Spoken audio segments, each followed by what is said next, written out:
So my name is Mark Wafer, and I'm a Tim Hortons franchisee from Toronto. In the last 21 years, my wife and I have hired 140 people with disabilities, all in meaningful and competitively paid positions.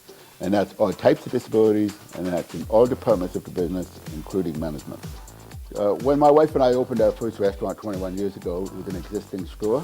It already had a very busy clientele, but all new staff. And I had a need. I couldn't keep up with the dishes, the dishwasher, the tables, the garbage, and so forth. And I had a need. I had to hire somebody. And so I put an ad on the door and looking for a dining room attendant. And the person who applied, a young man by the name of Clint Spaulding, had Down syndrome.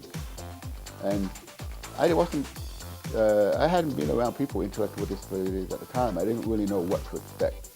So I enlisted the help of a very large community-based organization called Community Living Toronto. And they sent job coaches out to help me train Clint. And this is a service that's provided free of charge right across the country, including right here in Saskatchewan. After a short while of training, Clint came on board. I realized very quickly that Clint had become my best employee. Early to work, didn't want to go home at the end of his shift. Employers can't even buy that kind of loyalty from an employee. Clint has been with me for 21 years. He's now 43 years old. He's worked in 4 different stores.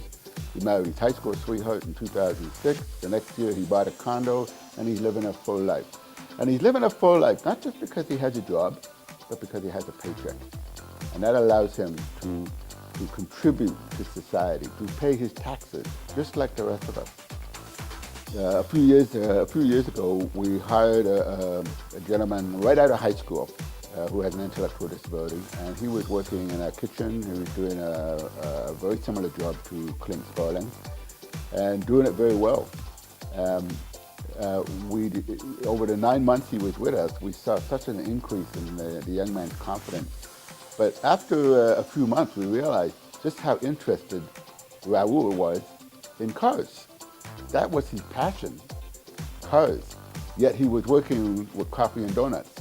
So after 9 months, we asked him, would you like to take a job elsewhere where you're working with cars? And he was so excited about that idea. So we got him a job at Canadian Tire. And so that was a promotion for him. He's still working at Canadian Tire, and he's loving it because he's around cars all day.